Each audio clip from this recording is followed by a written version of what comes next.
Aloha and welcome back to the channel. Here we sit in the cockpit, and I would love for this to be the super unveiling of how awesome everything is. This isn't that. I wish it was. So after I got this cockpit put back together, rebuilt, or built the first time, we'll say, there were a bunch of things that just didn't go right.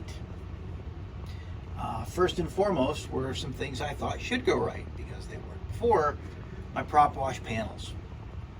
Now, specifically, my prop wash transponder panel. I'm gonna throw something out there that I'm sure some people are not gonna like to hear. These panels are not well made.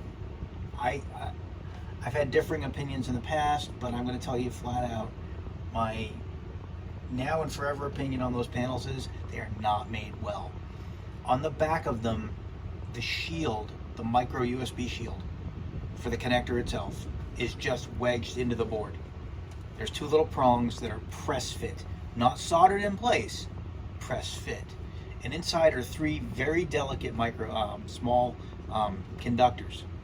Well, in an empty shell, somehow the cable moving, just a cable wiggling, tore off that shield that was only press fit on and pulled out those mini connectors. Now, those mini connectors weren't even soldered in place.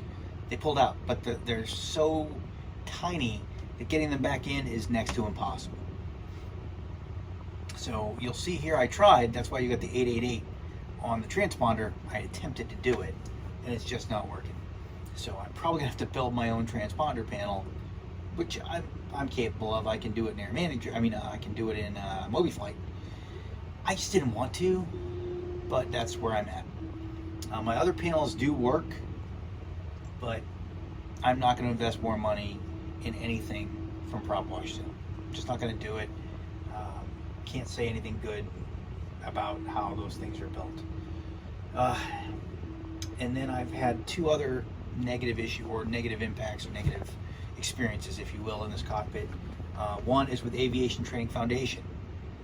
Now, I have three things from them in this cockpit, and that's three mistakes I made. The switch panel over here, where you actually have your magnetos and your lights and your main and your alternator. The issue with that is the magneto switch. When you go to turn the actual key, the whole assembly, not the actual position on the key, but the whole assembly shifts. Not a great design.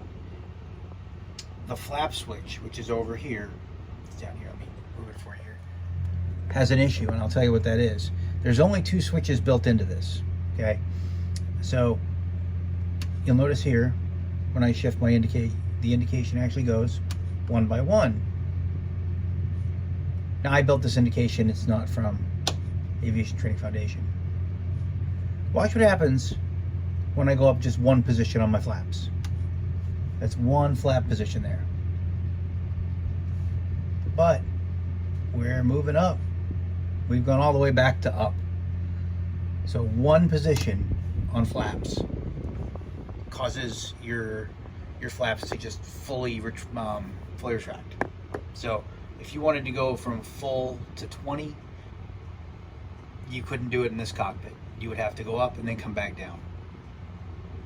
And down here, and I will move the camera down again here, this guy here, lots of problems. This switch does nothing in the cockpit. Cannot be mapped, unrecognizable, doesn't work. I've busted my butt, and that switch is one of the reasons I bought that thing, and I can't do anything with it. So what I may end up doing on that is gutting that $90 piece of plastic, using the facade, using the main switch, and putting in my own momentary toggle or something to engage the fuel valve. So Avaition Training Foundation was not a win for me, and neither was this last bit of hardware, my trim wheel. Now, I went with a trim wheel, a USB trim wheel, from flight sim stuff, and that was about 80 bucks. I cannot recommend that. I can't recommend it at all. When I followed the instructions on his website, I was able to get it installed on the 5th attempt. 5th attempt. First 4, no bueno. But then when I actually hit apply and save in the sim, when I tried to fly, my trim wheel was spinning on its own without me helping. Now, the physical one was just sitting here stationary. In the sim, just spinning around and around. So what I'm going to end up doing, the sound you're hearing in the background, is me printing out a new trim wheel setup. I'm also going to probably redo the flap setup as well.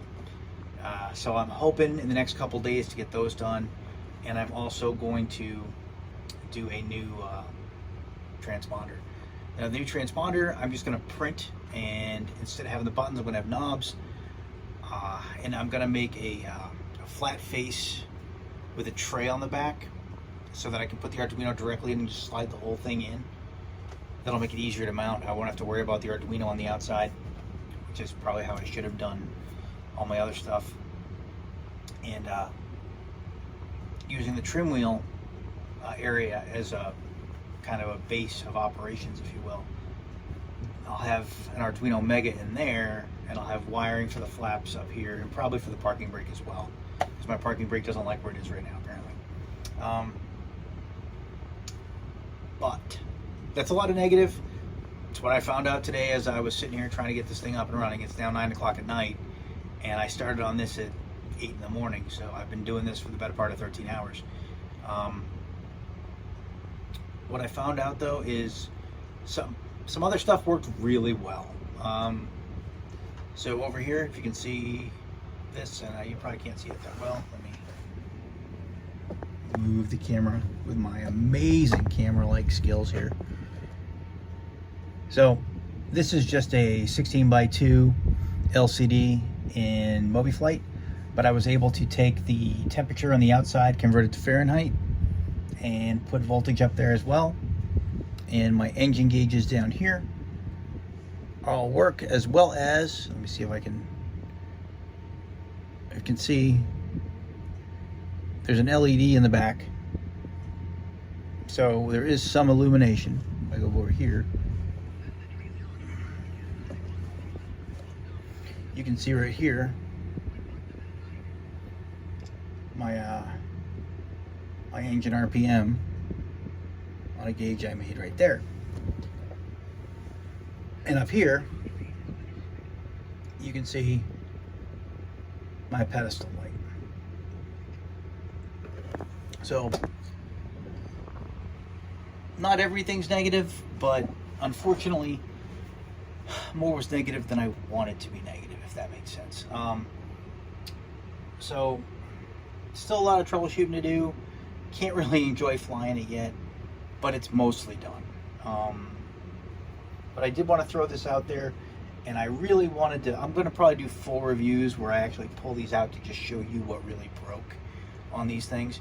But products I definitely can't get behind: Prop Wash Sim, Avaition Training Foundation, and Flight Sim stuff. Can't. On the flip side, I will say that these gauges are an old Captain Bob design. I want to say it's like a 3-year-old design of his that he did for like FSX and XP11. Well, super easy to get working in Microsoft Flight Simulator 2020. There they are. Right there. His old design is right there. And this one here was inspired by a Captain Bob design. I didn't see anything like a tachometer from him, so I just used a video that he had done on vertical speed and reworked that gauge to be a tach on my own. So, you know, shout out to him for a lot of awesome work he does and a lot of the great information he puts out, because you can see that's his stuff in motion, just as well as the compasses up here. And the compass, we're heading west now. You can see on the compass is west. You can see on the screen, kind of see it's west. Works like a champ. So I gotta say, you know, there's some little victories in here. My 50 gauges also really work as they look pretty good as my Garmin's. Little victories, a lot of little defeats though. I'll keep updating this as I fix things. Hopefully I get more fixed here soon. So thanks for sticking with me. Hopefully you keep watching, and hopefully I can just turn into some flying videos instead of some troubleshooting videos, or you know, some here's how my stuff ain't working videos. But you know, thanks for watching, and as you know, stay safe, and as always, happy flying out there.